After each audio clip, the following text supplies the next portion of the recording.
പിറ്റേ ദിവസം സുബഹി നമസ്കാരം കഴിഞ്ഞ് കുറച്ച് കഴിഞ്ഞതിന് ശേഷം ഞാൻ അവനെ പതുക്കെ ഒരാളെ വിട്ട് വിളിപ്പിച്ചു. അവൻ വളരെ സന്തോഷത്തോടുകൂടി സാധാരണ വരുന്നത് പോലെ എന്റെ മുന്നിലേക്ക് ഓടി വന്നു. എന്റെ അടുക്ക് ചോദിച്ചു, എന്താ ഉസ്താദെ, എന്തിനാ വിളിപ്പിച്ചതെന്നെ എന്ന് ചോദിച്ചു. ഞാൻ പറഞ്ഞു, ഞാൻ വളരെ പതുക്കെ ഇങ്ങനെ പറഞ്ഞു, മോനെ, ഉമ്മായിക്ക് നല്ല സുഖമില്ലെന്നാണ് അറിയുന്നത്. പെട്ടെന്ന് അവൻ എന്നോട് ചോദിച്ചു, ഉസ്താദിന്റെ ഉമ്മായിക്കാണോ? ഞാൻ പറഞ്ഞു, അല്ല, നിന്റെ ഉമ്മായിക്ക് നല്ല സുഖമില്ല എന്നൊരു വിവരം കിട്ടിയിട്ടുണ്ട്. അവനാകെ പകച്ചു. കുറച്ചു ദിവസം മുമ്പ് വന്ന് അവനെ മനു കണ്ടിട്ട് ഇന്റർവ്യൂ കണ്ടിട്ട് പോയതാ. അവനെ കാണാൻ വേണ്ടിയിട്ട് അവന്റെ ഉപ്പാക്ക് വരാൻ പറ്റില്ല, വയസ്സ് വളരെ കൂടുതലാണ്. പിന്നെ അവനൊരു ജ്യേഷ്ഠനുള്ളത് കുറച്ച് മാനസിക വിഭ്രാന്തിയുള്ള സഹോദരനാണ്, മറ്റൊരു ജ്യേഷ്ഠനുള്ളത് ഗൾഫിലാണ്. ഈ പാവപ്പെട്ട ഉമ്മ മാത്രം ഇങ്ങനെ യാത്ര ചെയ്ത് നിരവധി തവണ ഞാൻ കണ്ടിട്ടുണ്ട്. അവര് വന്നിട്ട് ആ പാവം സ്ത്രീ ഇപ്പോഴും എന്റെ മുന്നിൽ ഓർമ്മ വരികയാ, അവരുടെ മുഖം. അവര് വന്നാൽ അവന് വേണ്ടി കഷ്ടപ്പെട്ട് കൊണ്ടുവരുന്ന സോപ്പോ എണ്ണയോ സാധനങ്ങളോ ബിസ്ക്കറ്റോ കൊണ്ട് കൊടുത്തിട്ട് ഒരു മൂലയിൽ ഇങ്ങനെ മാറിയിട്ട് അവനെ നോക്കിക്കൊണ്ട് ഇങ്ങനെ നിന്ന് കരയലാണ് ആ പ്രിയപ്പെട്ട മാതാവ്. ആ മാതാവാണ് ഇപ്പോൾ മരണപ്പെട്ടു എന്ന് പറഞ്ഞ്, തീപിടുത്തത്തിൽ മരിച്ചിരിക്കുന്നു എന്ന് പറഞ്ഞ് റിപ്പോർട്ട് വന്നിരിക്കുന്നത്, മെസ്സേജ് വന്നിരിക്കുന്നത്. ഞാൻ വളരെ വേദനയോടുകൂടി സുഖമില്ല എന്ന് മാത്രം പറഞ്ഞു ധരിപ്പിച്ചു. പക്ഷെ അവന് തോന്നി ഇങ്ങനെ സുഖമില്ലാത്ത ഒരു കാര്യമാണെങ്കിൽ ഇങ്ങനെ പെട്ടെന്ന് വിളിക്കൂലല്ലോ, ടെലഗ്രാം വന്നെന്ന് പറയൂലല്ലോ.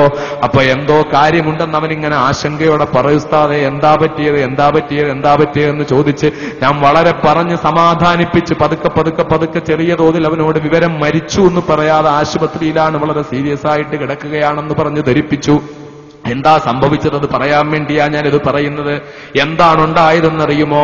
ബഹുമാന്യരായ എന്റെ സുഹൃത്തുക്കൾ, സഹോദരന്മാരറിയണം, ആ പ്രിയപ്പെട്ട മാതാവ് ഒരു ചെറിയ വീട്ടിലാണ് അവര് താമസിക്കുന്നത്. ഈ ഉമർ എന്ന് പറയുന്ന സഹോദരന്റെ ജ്യേഷ്ഠന് അല്പം മാനസിക വിഭ്രാന്തിയുള്ള സഹോദരനാണ്. ആ സഹോദരൻ മാനസിക വിഭ്രാന്തിയുള്ള സഹോദരന് മൊത്താണ് താമസിക്കുന്നത്. ആ ദിവസങ്ങളിൽ അയാൾക്ക് കുറച്ച് മാനസിക വിഭ്രാന്തി കൂടിയ സമയമായിരുന്നു. ഈ മാനസിക വിഭ്രാന്തി കൂടിയ സമയമാകുമ്പോൾ ഇയാൾ ഉമ്മായുമായി പ്രശ്നങ്ങൾ ഉണ്ടാക്കിക്കൊണ്ടേയിരിക്കും. ഉമ്മ മകനല്ലേ, അതൊന്നും മൈൻഡ് ചെയ്യാതെ അവന് ഭക്ഷണം ഉണ്ടാക്കി കൊടുക്കും, അവന് വെള്ളം ഉണ്ടാക്കി കൊടുക്കും, അവന്റെ തുണി കഴുകി കൊടുക്കും, അവനെ ആശുപത്രിയിൽ കൊണ്ടുപോകും. ഇങ്ങനെ നോക്കിക്കൊണ്ടിരിക്കുന്ന ഉമ്മയാണ്. ഒരു ദിവസം അതാ വീടിന്റെ ഭാഗത്ത് സൈഡിലുള്ള ഒരു മുരിങ്ങ മരത്തിൽ നിന്ന് മുരിങ്ങക്കായ പറിക്കാൻ വേണ്ടി ഉമ്മ ഒരു തോട്ടി കൊണ്ട് ഒരു സ്റ്റൂളിട്ട് കയറി നിന്നിട്ട് അതിന്റെ പുറത്തുനിന്ന് ഇങ്ങനെ മുരിങ്ങക്കായ പറിച്ചുകൊണ്ടിരിക്കുകയാണ്. സ്റ്റൂളിന്റെ പുറത്ത് നിന്നിട്ട് ഇവൻ എന്താ ചെയ്തതെന്നറിയുമോ? വീട്ടിൽ നേരത്തെ സൂക്ഷിച്ചു വെച്ചിരുന്ന കുറച്ച് പെട്രോൾ ഉണ്ടായിരുന്നു. ആ പ്രിയപ്പെട്ട ഉമ്മ നിൽക്കുന്ന ആ സ്ഥലത്ത് കൊണ്ടുവന്ന് ഈ പെട്രോൾ കൊണ്ട് ഉമ്മാടെ ദേഹത്തേക്ക് അങ്ങ് ഒഴിച്ചു കൊടുത്തു. ഉമ്മായിക്ക് ആ സ്റ്റൂളിൽ നിന്ന് ചാടി ഇറങ്ങാൻ കഴിയുന്നതിന് മുമ്പ്, എന്റെ സഹോദരന്മാരറിയണം, ആ സ്റ്റൂളിൽ നിന്ന് ചാടി ഇറങ്ങാൻ കഴിയുന്നതിന് മുമ്പ് തീപ്പെട്ടി ഉരച്ച മാതാവിന്റെ ദേഹത്തേക്ക് അവൻ എറിഞ്ഞു കൊടുക്കുകയും ചെയ്തു. എന്നിട്ട് ബാക്കിയുള്ള പെട്രോൾ വീട്ടിലൊഴിച്ചു, വീടിന് പുറത്തൊഴിച്ചു, വീടിലേക്കും തീപ്പെട്ടി ഉരച്ചിട്ടു.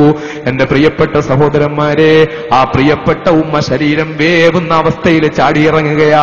ശരീരം വെന്തുകൊണ്ടിരിക്കുന്ന ആ പ്രിയപ്പെട്ട മാതാവ് ചാടിയിറങ്ങിയിട്ട് അടുത്ത വീട്ടിലേക്ക് ഓടിപ്പോവുകയായി. വെന്തുകൊണ്ടിരിക്കുന്ന ശരീരത്തോടെ അവരെന്താണ് ഈ ഓടിപ്പോകുമ്പോൾ പറഞ്ഞതെന്നും ഓർക്കണേ.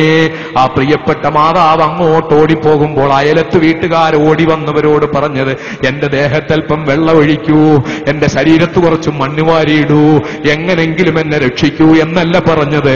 ആ ഉമ്മ പറഞ്ഞത്, എന്റെ പൊന്നുമോനകത്തോട്ട് കയറിപ്പോയിട്ടുണ്ട്, അവൻ വീടിന് തീ വെച്ചിട്ട് വീടിനകത്തോട്ട് കയറിയിരിക്കുക, അവന്റെ ദേഹത്ത് തീ പിടിക്കും, നിങ്ങളൊന്ന് പോയി രക്ഷപ്പെടുത്തണേ, അവനെ പോയെന്ന് രക്ഷപ്പെടുത്തണേ എന്ന് വിളിച്ചുകൂവിക്കൊണ്ട് ആ പ്രിയപ്പെട്ട മാതാവ് ഇഞ്ചിഞ്ചായി കരിഞ്ഞ് ചാമ്പലായി പോയി. സഹോദരന്മാരെ, അപ്പോഴും അവർ പറഞ്ഞത് തന്റെ മോനെ രക്ഷിക്കാൻ വേണ്ടിയാ.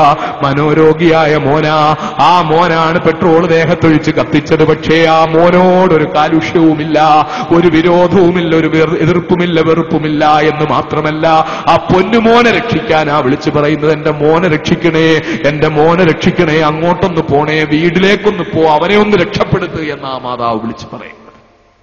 ഇതാണ് മാതാവിന്റെ സ്നേഹം, ഇതാണ് മാതാവിന്റെ സ്നേഹം. എവിടുന്നെങ്കിലും ഒരു കല്യാണം കഴിച്ചു കൊണ്ടുവന്നിട്ട് പിന്നെ ഉമ്മായും വേണ്ട, പാപ്പായും വേണ്ട, വീടും വേണ്ട, അവരുടെ കാര്യവും നോക്കണ്ട, പിന്നെ താനും തന്റെ പൊണ്ടാട്ടിയും തങ്ങളുടെ തട്ടാനും, സ്വർണ്ണം ഉണ്ടാക്കുന്ന തട്ടാന് പൊണ്ടാട്ടി, അതുവരെ മാർക്കറ്റിൽ പോയാ ഉമ്മയുടെ കാര്യം ഓർക്കും, പിന്നെ മാർക്കറ്റിൽ പോയാ ഭാര്യയുടെ കാര്യം മാത്രമേ ഓർക്കുള്ളൂ.